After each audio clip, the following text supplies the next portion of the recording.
நிறைய ஃபேன்ஸ் என்ன சொல்கிறாங்கன்னா, சிஎஸ்கே கிரவுண்டில் சரியாகவே ஆட மாட்டுறாங்க, இதனால தான் தோற்று போகிறாங்க அப்படின்னு சொல்லிட்டு சொல்கிறாங்க. உண்மை என்ன நம்ம பார்க்க போனோம்னா, சிஎஸ்கே தோற்றது கிரவுண்டில் இல்லை, ஆக்ஷன் டேபிளில். என்ன ப்ரோ சொல்கிறீங்க அப்படின்னு நீங்கள் கேட்டிங்கன்னா, நீங்கள் இதுக்கு முன்னாடி 5 டைம்ஸ் சாம்பியன் அந்த ஒரு சிஎஸ்கேவோட லிஸ்ட் எடுத்து பார்த்தீங்கன்னா, அதில் இருந்த நேம்ஸ் எல்லாமே பெரிய பெரிய நேம்ஸ்.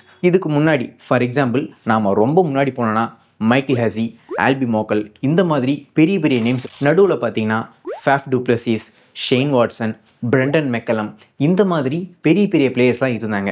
ஆனால் இப்போது என்ன தான் ஓப்பனிங் பேரில் ரச்சின் ரவீந்திரா, டெவான் கான்வே அந்த மாதிரி இருந்தால் கூட இதுக்கு முன்னாடி ஆடின பிளேயர்ஸோட கம்பேர் பண்ணும்போது இவங்க கொஞ்சம் லோ தான். சிஎஸ்கே அவங்களோட அவே மேட்சாக இருந்தாலும் சரி, ஹோம் கிரவுண்டில் ஆடுற மேட்சாக இருந்தாலும் சரி, தோக்கிறதுக்கு முக்கியமான ரீசன் என்னென்னா அவங்க இன்டென்ட் காட்ட மாட்டுறாங்க. எஸ்பெஷலி அவங்களோட ஓப்பனிங் பார்ட்னர்ஷிப் சுத்தமாக கிளிக் ஆக மாட்டேங்குது. அண்ட் பவர் பிளேயில் நிறைய விக்கெட் லாஸ் பண்ணுற ஒரு டீமாகவும் சிஎஸ்கே இருக்காங்க.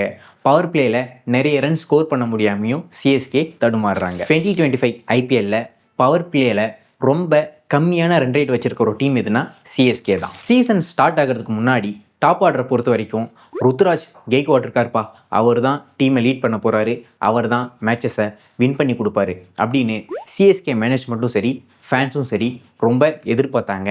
ஆனால் அன்ஃபார்ச்சுனேட்லி ருத்துராஜ் கெய்க்வாட் இன்ஜுரினால் பாதி சீசன்லேயே போயிட்டார்.